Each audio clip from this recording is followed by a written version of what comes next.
President Kagame, thank you so much for joining us for a new edition of the Global Security Forum in Doha.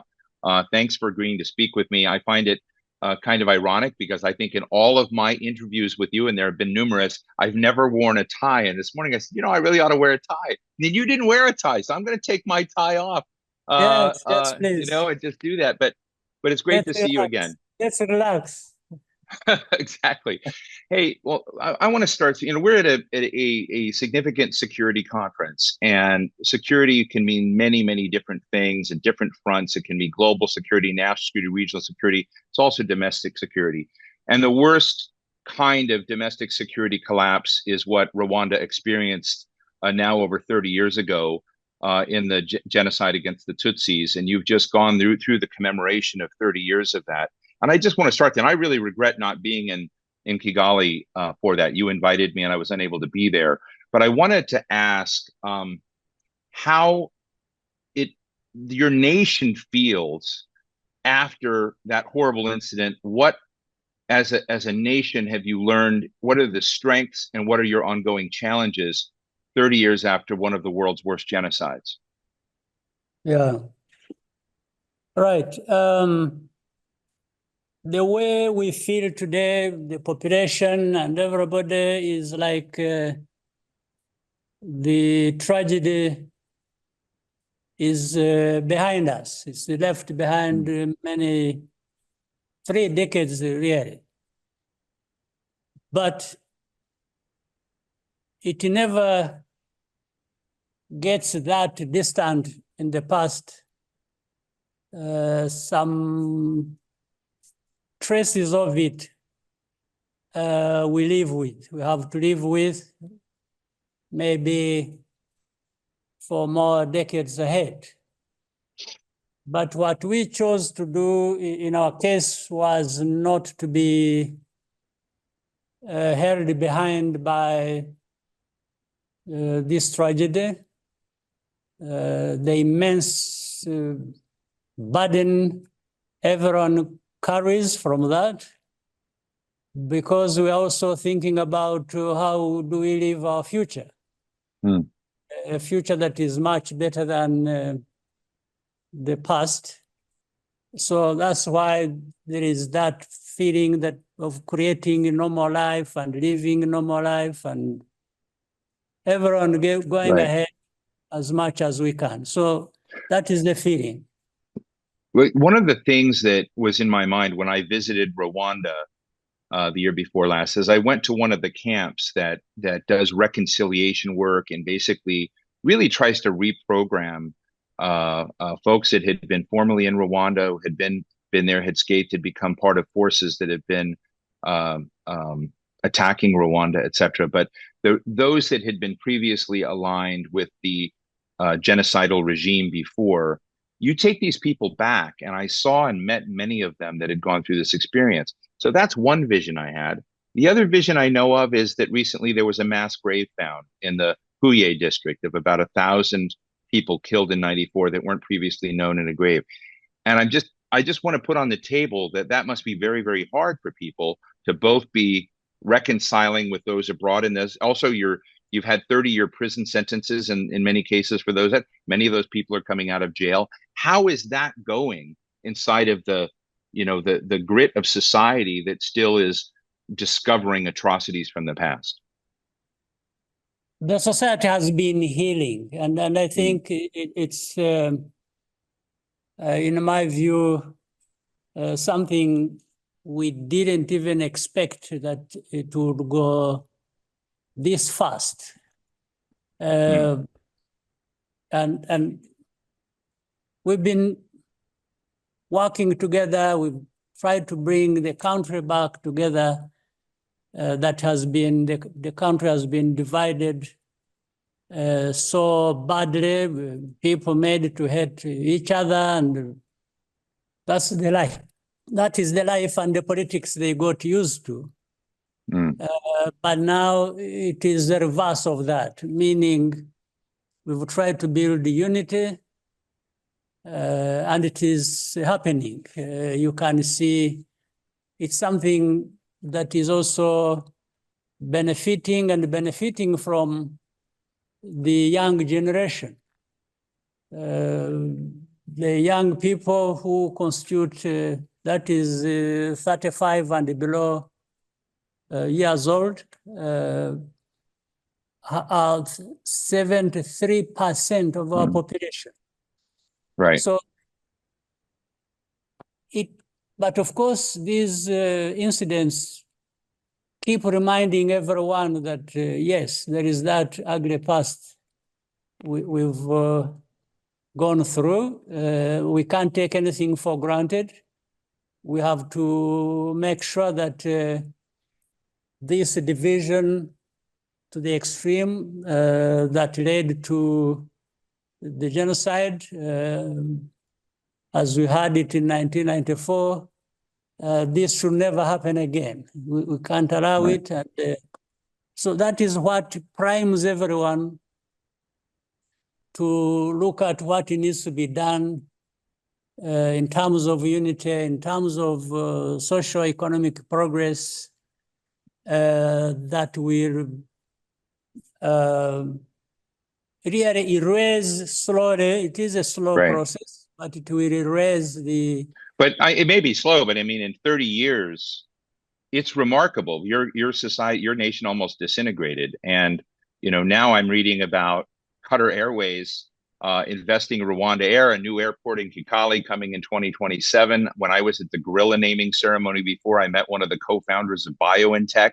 I mean, you're bringing in people, investment, and looking at future infrastructure in a country that almost disintegrated 30 years. So let me just transition here and ask you, what is the Paul Kagame roadmap for the Rwanda development, given the fact that I've seen, biotech top people in the world in the country. I've seen, the CEO of Qatar Airways talking to me about how important Rwanda could be as a hub within Africa travel. So I'd just like you to give us this kind of a around the corner look of your plan of the infrastructure you're bringing in for the country. And, infrastructure sometimes is not just planes and facilities, it's also people. How are you investing in people? Yeah, the foundation in this case for us is unity, and we are building on that foundation by investing in the people. When we invest in the human capital, when we provide the goods for education and health and food security and bring in technology and therefore go into these other industries that will make our economy, our country vibrant and grow and develop, like the service industry, like hospitality and industries like you've just mentioned, biotech, industries in mining, because Rwanda has resources and we need to change the understanding, the mentality, because Rwanda, like many other African countries with the enormous wealth, actually more countries in Africa have more wealth than Rwanda has, but we do have. Just exporting raw materials and not processing, not adding value to anything, we have reversed that, and everyone knows the benefits of doing that. So you've moved from being in the bottom of the value chain up that ladder. Absolutely, that is the main focus. Even when you just mentioned the Qatar Airways and having invested together with the Qatar in a modern airport and other kinds of infrastructure, digital infrastructure that we are promoting. All these are to add value to any process, anything we have in our economy, and therefore rising in levels of the value chain, as you said. So, Mr. President, let me ask you a question, and I may get this wrong, and I know it's a sensitive subject, but a lot of your neighbors have been suffering through a kind of post-colonial phases. We've seen a lot of instability, particularly in former French controlled colony areas of coups and whatnot. And that's one part of the story. The other part of the story, and I have to admit, the United States and China often talk about Africa as if it's a competitive zone for their interests. My experience with you and Rwanda is you're not allowing that story to be told there, that you're looking at different. So I'm interested in what is the secret sauce of how you're not allowing Rwanda to be recolonized by technology, by biotech firms, by foreign players, and that you reject this notion, I think, that you're just a function of American and Chinese and Russian competition. Well, we have learned a lot of lessons, and the world really has, and Africa should have learned as many lessons as we have. But the question is, we need to show that we have learned lessons. We can't repeat the same mistakes of the past and expect to be better going forward as we all want.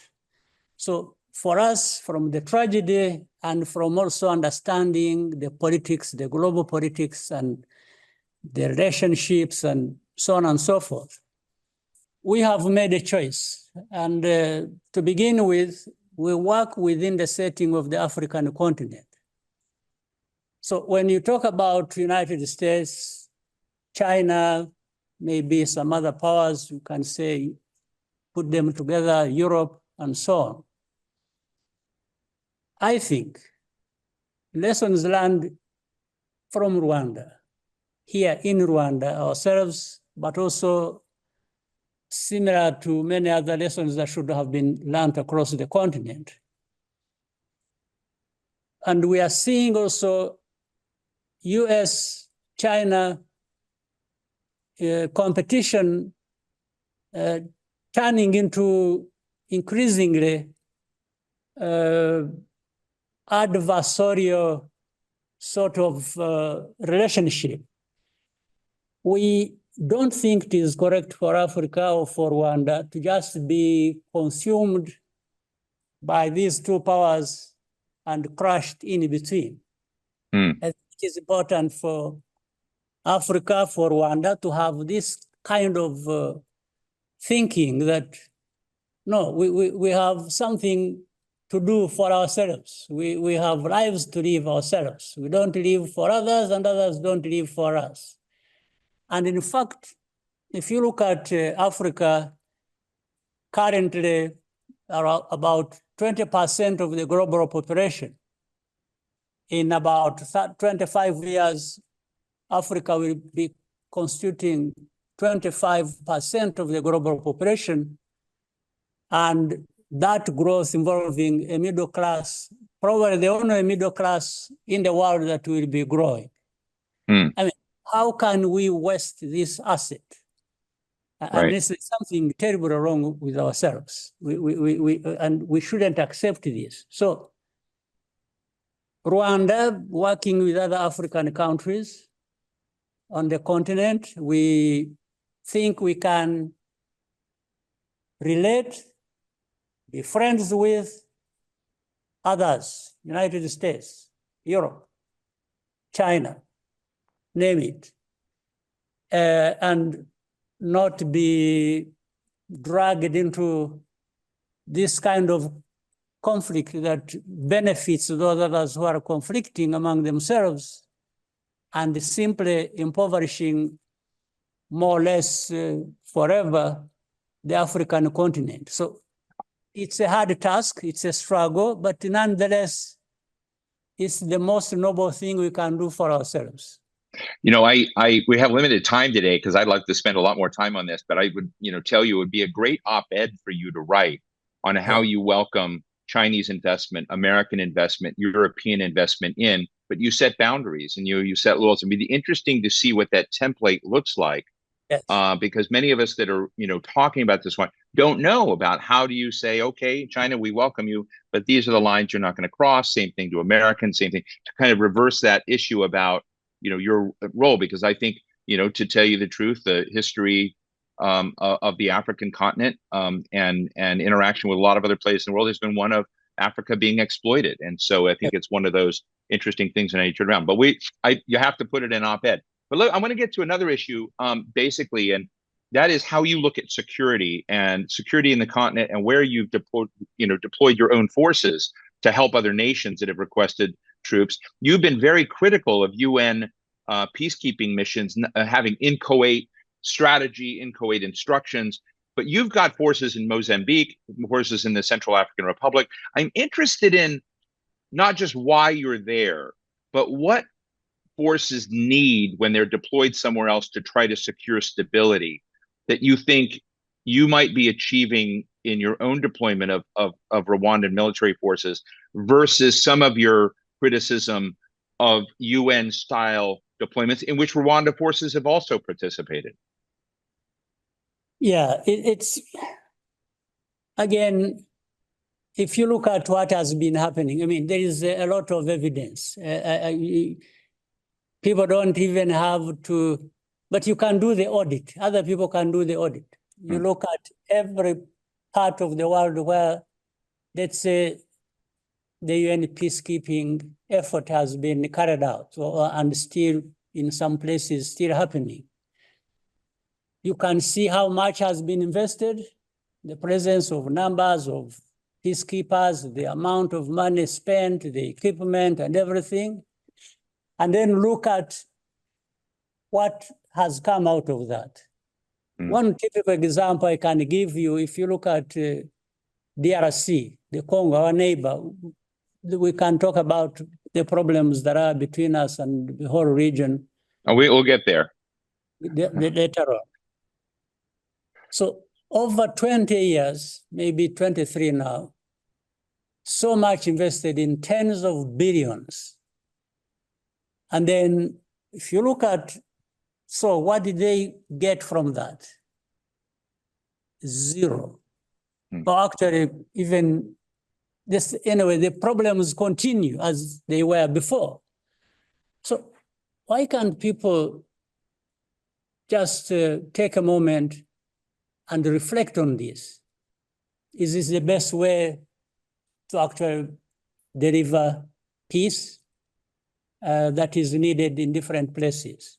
Now, let's say with the Mozambique, first, the most important thing is if the people of any country want support and need support, and everybody sees that they need support. Mozambique requested Rwanda to work with them, support them in fighting the religious radical insurgency that was happening in one province called Cabo Delgado, which is 3 times the size of my country, geographically. So we went there because they requested, and we've been doing a good job with our friends and partners in Mozambique. Mozambique also accepted others to come and help. That's a different issue. I will not talk about that. I'll talk about what concerns Rwanda. The place we deployed in, which is in that part of Cabo Delgado, which was mainly affected, we resolved the problem over the last 2 years and some months, maybe 80% or 85% of that, working with the locals, working with the Mozambicans. Having really 2 tasks. One was to actually deliver security using our own, even if you would say limited capacity, but it is effective on the ground. And working together with the Mozambicans, we were able to do that. And if you look at the cost of it, it's a very, small cost if compared to what has been with other peacekeeping operations that have been going on. Now, but even then, you can see that, as we were saying, lessons that are not learned even with time. The international community, which sometimes expresses support for Mozambique and this and that, do very little, in fact, to support this kind of thing, this model where Africans are getting together, working together to deliver the security that is required in different parts of the country. That is, whether we are talking about Mozambique or Central African Republic. I mean, you ask yourself, if what is needed, what people want is just the final product of delivering the security, stability, so that, and in fact, these countries are countries with huge resources, and some of them have attracted investments from these developed countries. Instead of supporting that, they are not doing so. Well, they know if they even bring their model to work and they're bringing UN peacekeepers and so on and so forth. Well, they haven't done it, but even if they brought it, maybe it would be similar to what is happening in the DRC. So you wonder then, and this question keeps coming up anyway in everything, whether we learn lessons. And therefore, I don't think we do, because if we did, then we would be seeing what works actually working. But you find what works is not even encouraged to work. It is even undermined. In fact, some questions being asked in Mozambique, you see, but Rwanda in Mozambique, but they are also in Congo. And therefore, that stops. They think by not helping this operation in which Rwanda is heavily involved, they are punishing Rwanda. I don't know for what. Right. But actually, Mr. they are punishing Mozambique, not Rwanda, because that's where the problem is. So I don't understand the logic. I don't understand what. So let me ask you a question about what you see as blind spots of the West when it thinks about security in Africa. So, when I think about it, you mentioned the DRC, and recently, I think about a week ago, our State Department said to your government and to you, you need to punish part of your own forces, which the United States assert cooperated with M23 in some attacks inside the DRC. And I don't want to get into a discussion of who did what to whom. Your government has denied that. I'm more interested in the question of what is the Paul Kagame plan if you were to talk to Blinken and to Sullivan, which I know you have done, say this is how, from your perspective, this needs to be fixed. But I'm interested in a more broad question as well. We've seen a lot of coups, Niger, Guinea, various places, in the region, and you've just recently traveled to some of these countries just in the past week. What are we getting wrong in understanding stability in Africa that you think the United States and Europe can, significantly improve on? Well, to begin with, what I would do if I would be talking to these leaders in those countries, like United States and others, I would start by telling them that they can do much, much better than that. Because in the end, they are really doing nothing. Passing statements of condemnation and blaming this or that without addressing the problem, I think simply adds to the problem, it doesn't address it. So that's what I would start with telling them. And for every problem, there is a root cause. You simply look at the root cause of the problem and what the problem is, and work with the parties involved to address what needs to be addressed, in your sense, and reduce on the politics, on the interest, on this, on that. I mean, some of these things, they just don't go away unless you do what is necessary to be done that underlies the problem. I mean, it doesn't need a lot of capacity to think or what? What all of us have can serve us to understand the issues like this. So that's what I would tell them. Now, if you extend it across the continent, the main failure on our continent and these other places where there is a failure of governance and security, both of them which are needed for any society to stabilize and function the way it should and the way the people would wish to see happen. So if you look at countries where coup d'etats have been happening, nobody wishes to see coup d'etats happen in any place. There's nothing to celebrate about that. But at the same time, you don't stop there. You just don't condemn coups without even trying to find out, basically, what is it that led to this point? What was it that was lacking for a coup to happen? This is when you start seeing signs of that in governance or lack of security, as we have seen mainly in some of these countries in West Africa. I mean, these are things that anyone can see. You don't need to dig deep to investigate. You can see it.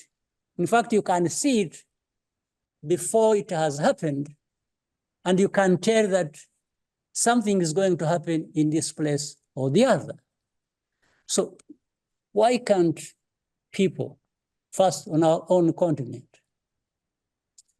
the Africans ourselves, in fact, which, again, we have talked about that, the way within Africa, Africans can work together to address a problem like we did in Mozambique or in Central African Republic.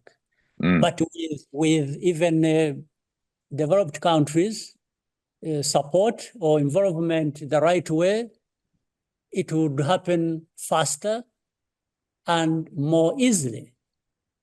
So why doesn't it happen? They all concentrate now on condemning. By the way, it is funny, it is in fact ridiculous, because in some cases, they would condemn people in certain places where coups have happened and be quiet in similar cases. The same, like you see, even the failure of governance, they attack countries, lack of democracy, lack of freedom, lack of human rights, lack of this. And where some of these are lacking the most, but because of the interests that people have in those countries, it will be muted. Effectively, nothing to be talked about that. So are we really addressing the problems the way they should be addressed, or we are just posturing and talking about, need for this and giving lectures and so on and so forth? Let me try to squeeze in a couple of more quick questions before we go. One big one, I think, is, in our past discussions, I remember talking to you when you visited Washington for the US-Africa Leaders Summit. And at that time, you were beginning to think, about the broader US-Rwanda relationship. That relationship had some barriers in it, including Paul Rusesabagina being in prison. Your justice system commuted his sentence.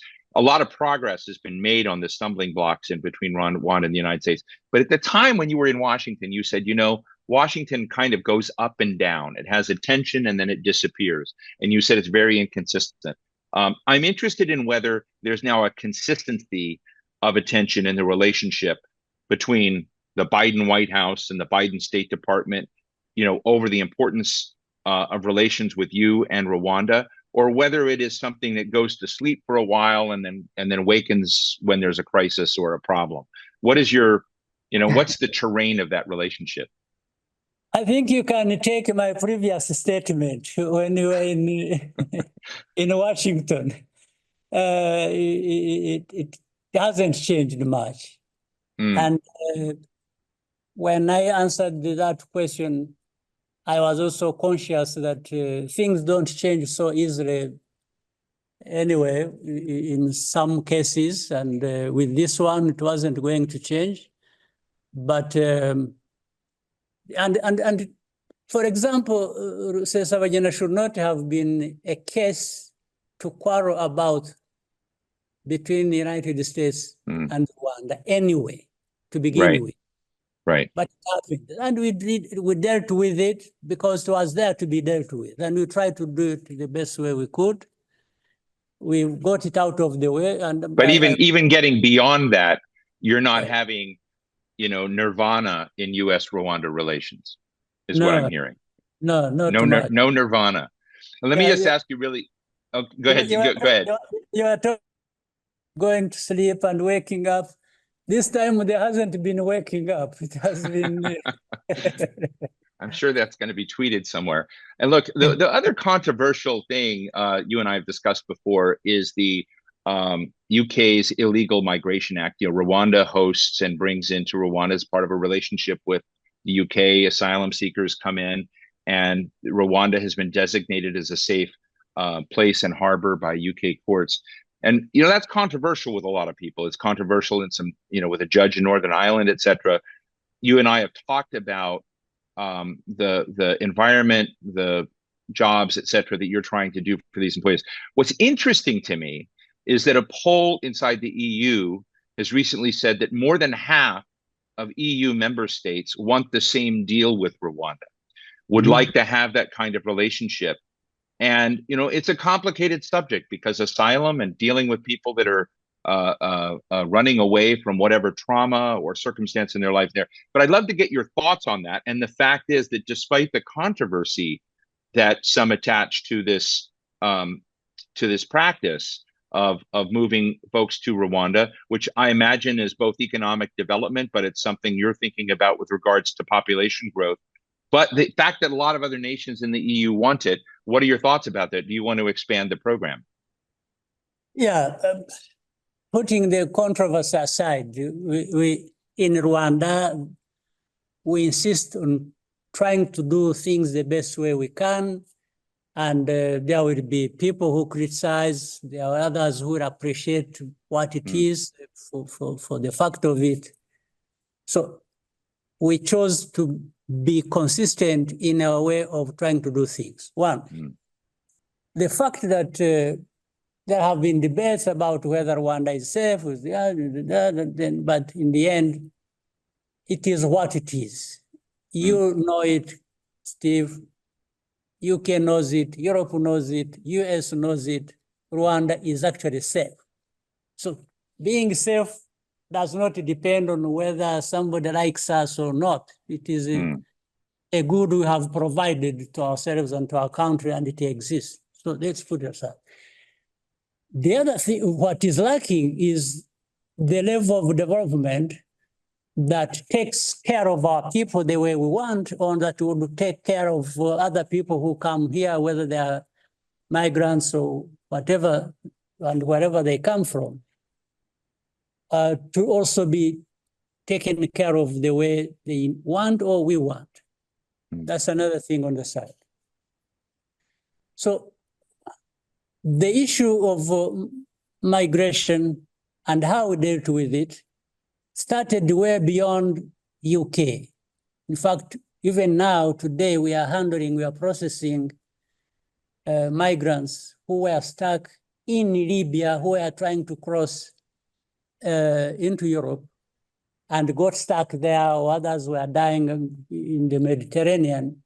And we provided that safe haven for people to come here or be processed through here to wherever they wanted to go in 2018. It's not a recent thing.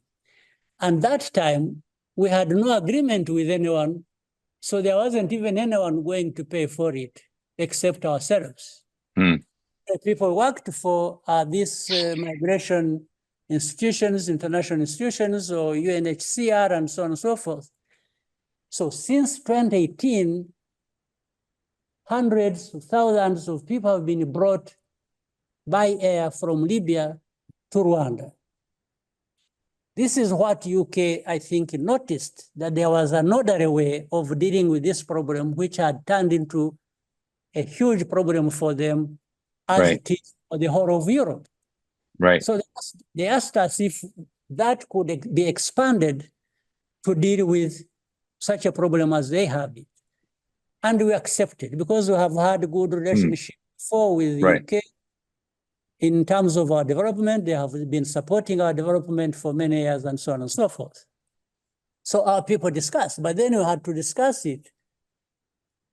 How do we do it the best way so that we don't cause any injury to anybody in the process, but solve the problem for United Right. States, for UK, for migrants, and for Right. ourselves. So UK provided, because we told them, for example, that we cannot bring people here because of our limited means. We're not going to be able to look after them effectively as you've been looking after them in your own country, Right. except now for relocation.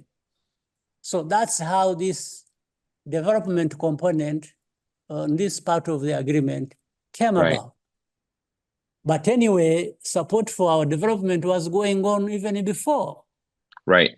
doing this. So now we are looking at, so the debates that are going on in the UK or in Europe or wherever about whether Rwanda is safe, for us, it is immaterial.